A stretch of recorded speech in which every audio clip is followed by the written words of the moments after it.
Hey everybody, it's Cathy Fyock, the Business Book Strategist. I don't know about you, but I would much rather be speaking than writing.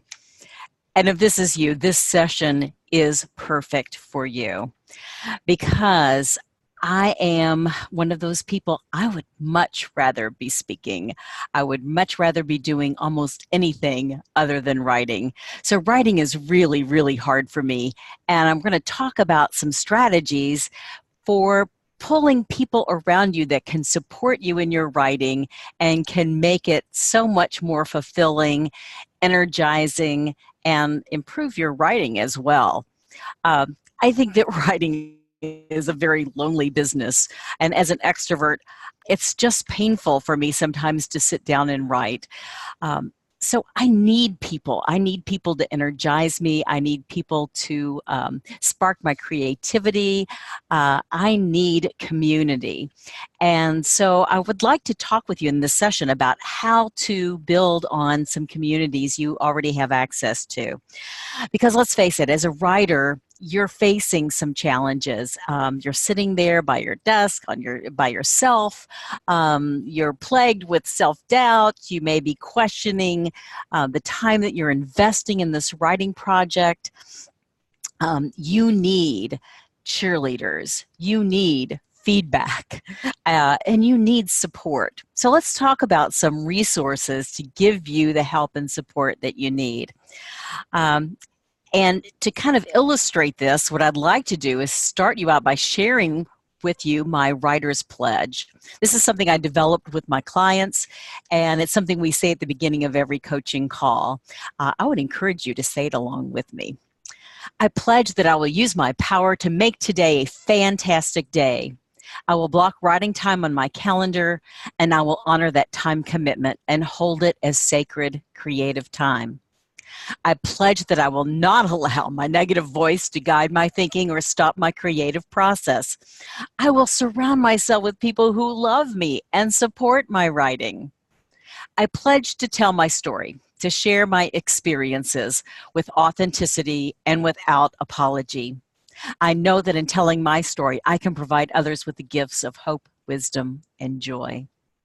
I pledge that I will continue to work so that I gain clarity and focus for my readers, audiences, and clients. Then I can continue to make the world a better place, one word at a time. And I do believe that as speakers and authors, we are making the world a better place, one word at a time. So let's talk about how we surround ourselves with people who love us and support our writing. First of all, don't forget your clients. These folks are amazing because they have the questions. You've probably learned a lot from your clients already, so you know some of the content that they're hungry for. You know the questions that they want to have answered. So be listening to your clients as you write. I'll never forget the time I was thinking about writing a blog post. I didn't quite know where to begin, and I got a call from a client saying, oh my gosh, here is the problem. And it was a situation where a client, she was a speaker, and her client had wanted to use her content without her. And she said, I don't know how to handle this. I know in many ways it's a compliment, but I need to protect my intellectual property. How do I do that? And I thought, here's a perfect blog post for my clients who are speakers who often get asked that question. So listen to your clients. The questions they ask can be valuable as you are crafting your book, as you're crafting blog posts, as you're continuing to write. Think about your ideal reader, your client, as you go through the process. Another really important community that you want to be thinking about are writing groups. Now, you may be thinking, well, Cathy, where can I find a writing group? I'm not sure where I can access one. Well, the great news is they are everywhere. They're in communities, and you can attend a session. There are some meetup groups. You might want to check those out. For a while, I was part of a Women Who Write group here in Louisville, Kentucky. So those kinds of groups are around, and there's a lot of different types of groups. Some of them are very formal, structured. Some are very informal, unstructured. You need to sort of do your homework and figure out which is the group that can best support your needs. Some groups are there more for the cheerleaders. They want to just support one another. They want to maybe share some resources, bring in a speaker or some information. So it can be that kind of a group. It can be a critique group. I know several of my authors have been part of critique groups where they take in their writing, they get loving and supportive critique from their group. Some are in unofficial small groups where they do trade writing and do critiques. So it doesn't have to be a formal group. It can just be a group of your NSA colleagues or some of your chapter members. Be creative as you think about those who can support you in community. Also, you might want to find a coach that has a group coaching practice. For example, I do have a group coaching practice, and we regularly meet. And in our calls, first of all, we talk about our celebrations. What have we accomplished from the last call? We also share what's holding us back, what obstacle has been in the way, and we also do writing exercises, and we set our intention for the next week. So those are really powerful calls. You may find that you benefit from some sort of writing group, whether it's a critique group or a writing group that brings you that support and that encouragement. You may also want to think about a book coach, a writing coach. I regularly work with my clients, either in groups or one-on-one, and it's a wonderful way to provide that individualized accountability and support for whatever that client needs, because I've found that it's not one size fits all. Some of my authors need more accountability, some need to solve problems about what's getting in their way. Some just need to have their confidence built. But whatever you do in hiring a writing coach, I would suggest you hire a writing coach who can help you write more effectively. And I'd like to share with you a quick exercise that I do with my clients, and this is something that I love to share. Writing prompts. What we're going to do is a visual writing prompt.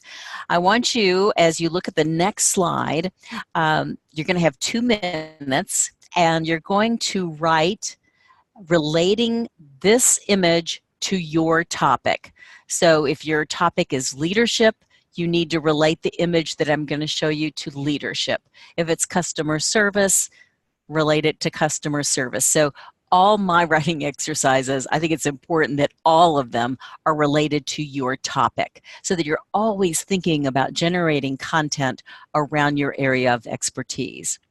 So another rule of writing prompts is, our speed writing, is that no going back, no editing, no crossing out, just write, write, write, write, write. And you have just 2 minutes, so you can't overthink it.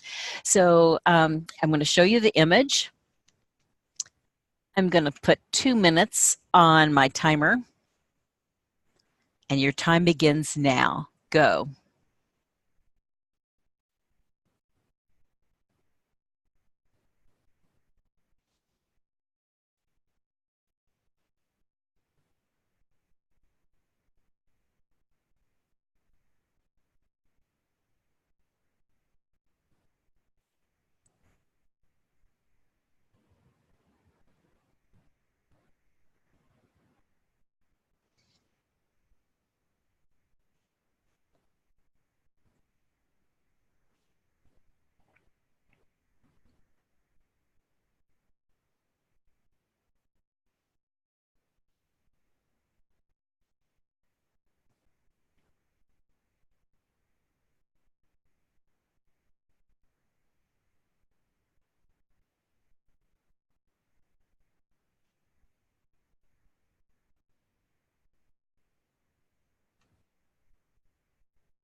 Okay, your time is up.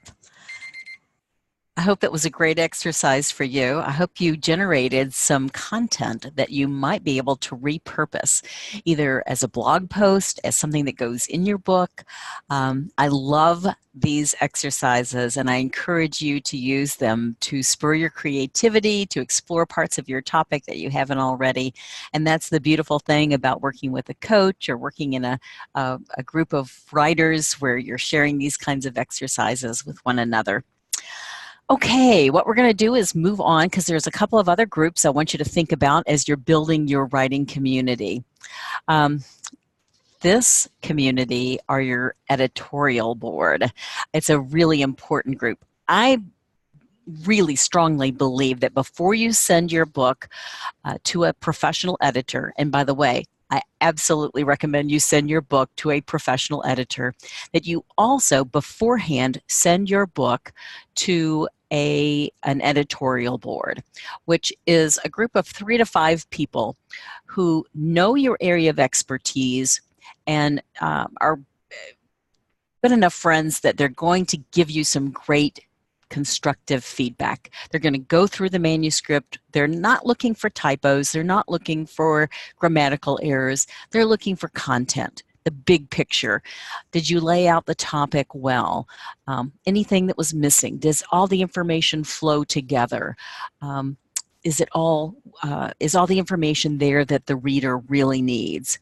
That's what your editorial board can do for you. So be thinking about creating an editorial board that will give you really valuable insights that will help you clean up your manuscript before you send it to an editor, and this will save you money because we know that when we're working with professional editors, they're not inexpensive, so we want to be sure that our writing is as crisp and as clear and as right on the money as we can before we send it to that professional editor.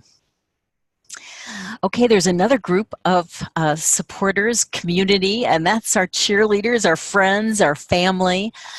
Sometimes these can be incredible people. Sometimes they can be not so incredible people.